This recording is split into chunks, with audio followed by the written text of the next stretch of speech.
Terima kasih Dr. Zalina.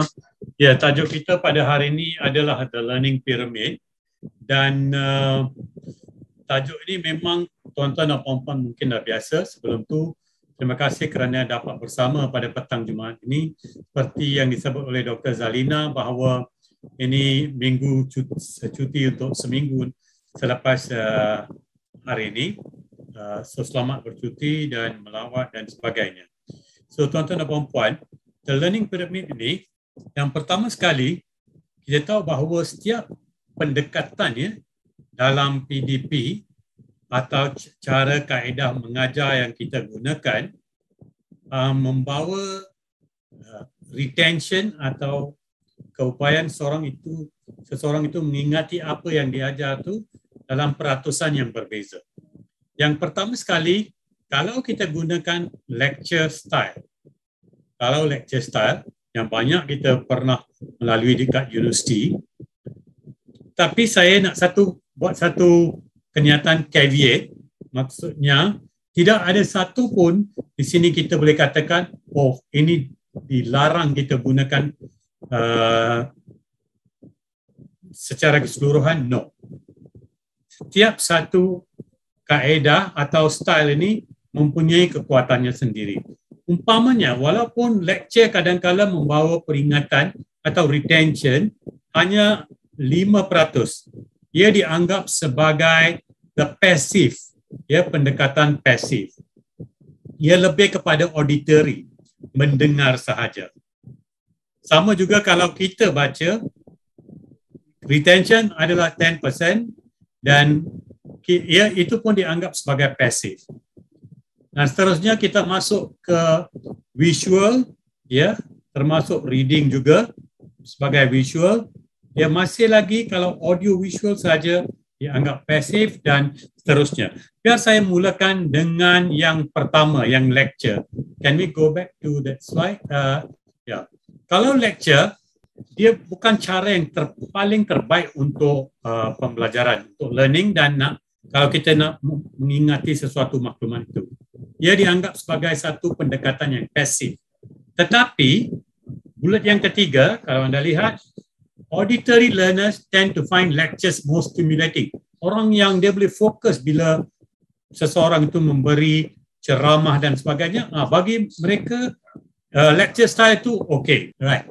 Dan yang seterusnya, kadang-kadang dalam lecture style ni pun, seseorang itu boleh participate, ya, kalau dia buat persediaan yang sebelum lecture itu dan juga baca perkara itu, belajar, ya, dan ambil nota yang terbaik. Kalau reading, masih lagi kalau reading saja tidak dianggap sebagai very effective method. Tetapi kalau visual learner, dia baca buku tersebut dan bagi dia kaedah itu efektif. Kalau dia seorang visual learner.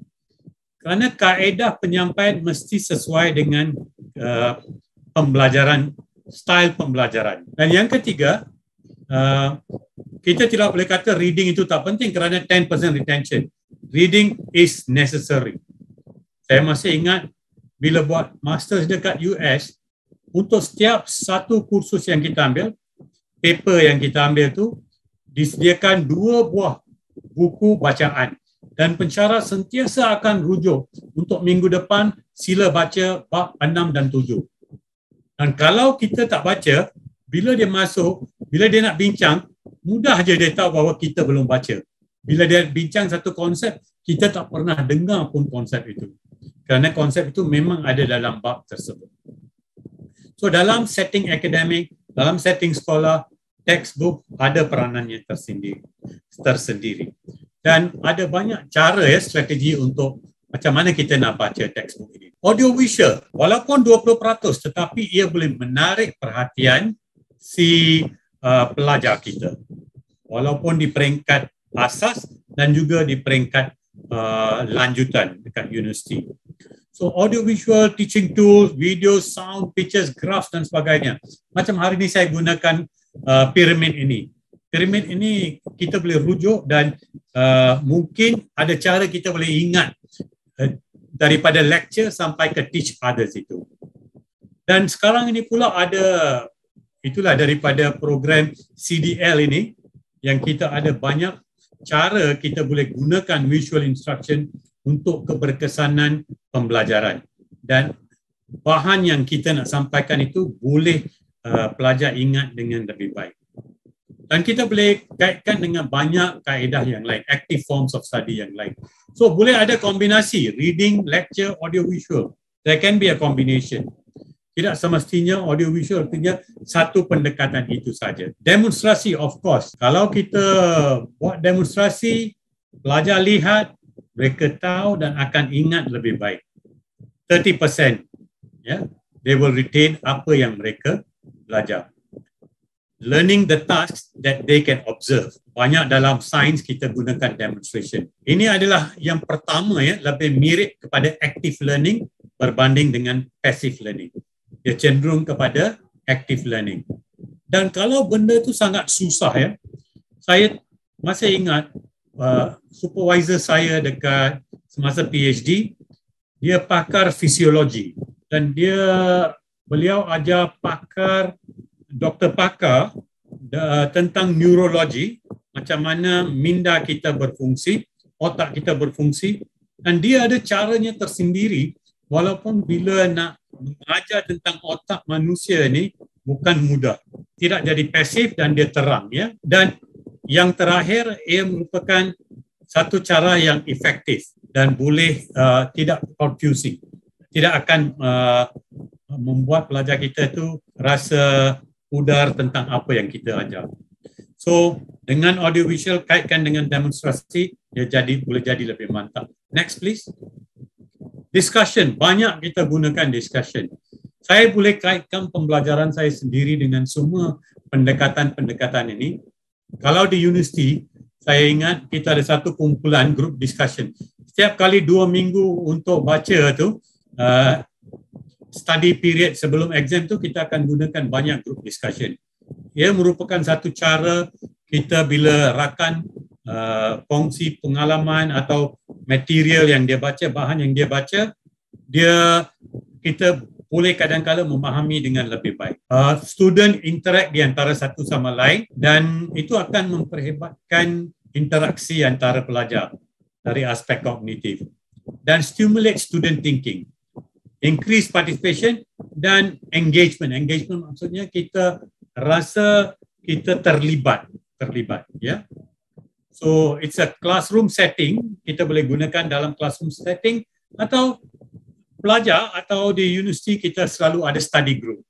So di sekolah pun kita boleh adakan study group untuk discussion. Discussion juga lebih mirip kepada pendekatan aktif. Of course, practice by doing. Buku yang saya lihat banyak berkait dengan teaching style and learning style adalah oleh Maska Mostyn. Tajuk buku itu From Command to Self-Discovery. Daripada cikgu memberi arahan, command style, sampai ke murid sendiri tahu apa dan dia belajar dengan melakukan aktiviti. Learning by doing, practice by doing. Right? So, practice by doing ini, apa yang dipelajari, murid akan lebih rapat dengan apa yang mereka pelajari dan pembelajaran itu jadi meaningful learning, right? So, and more in-depth understanding, pelajar faham tentang bahan yang dipelajari dan mereka boleh ingat. So, practice by doing is a very strong method juga dan lebih mirip kepada style active learning. Dan yang terakhir, kalau kita dah kuasai apa yang kita pelajari dan kemudiannya kita gunakan untuk kongsi dengan rakan kita di mana-mana peringkat pun, tetapi kita mesti tepat dengan fakta yang kita sampaikan itu, pelajar boleh mengingati lebih kurang 90% apa yang diajar oleh rakan. So ini sering digunakan dalam peer tutoring atau peer-to-peer teaching. So di banyak sekolah kadang-kala cikgu suka buat rakan sebaya untuk mengajar kawan mereka dalam kelas.